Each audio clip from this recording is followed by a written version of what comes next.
Salut à tous, c'est Greg pour l'Actu Gamer. Si t'es fan de jeux vidéo, t'es au bon endroit et cette semaine, on va parler de Gambonanza. Gambonanza est un roguelike basé sur les déplacements des échecs. Le but n'est pas de mettre en échec le roi mais de manger toutes les pièces de l'adversaire en évitant de perdre les vôtres, s'ajoutant à cela diverses mécaniques pour complexifier le gameplay et des boss à vaincre au cours des runs. Concrètement, le début de la partie est crucial dans Gambonanza car vous pourrez choisir où placer vos pièces avant de commencer à jouer, en fonction d'où elles sont placées, les pièces de l'adversaire.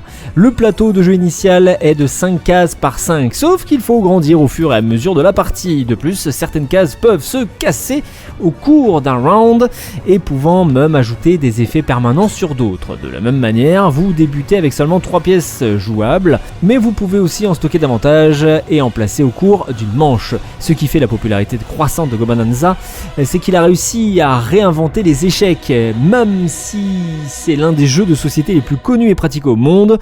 On a vu que chess.com a remis davantage en lumière la discipline. Alors ici, le jeu vient totalement casser les codes avec une stratégie basée en partie sur l'aléatoire et des règles qui peuvent évoluer au cours de la partie. Le jeu inclut ainsi des références modernes, comme le nom d'un boss qui ressemble à Magnus Carlsen, le champion du monde en titre de 2013 à 2023. On ressent aussi clairement l'influence qu'a eu Balatro dans le milieu indépendant. Gambonanza reprend les codes qui en ont fait un succès. On a une esthétique rétro simple, une ambiance décalée pour se détacher du sérieux des échecs et une interface lisible et dynamique.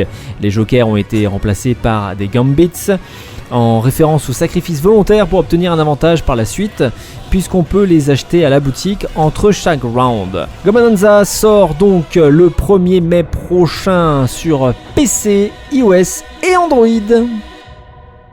C'était Greg pour l'Actu Gamer, bon game et à la semaine prochaine.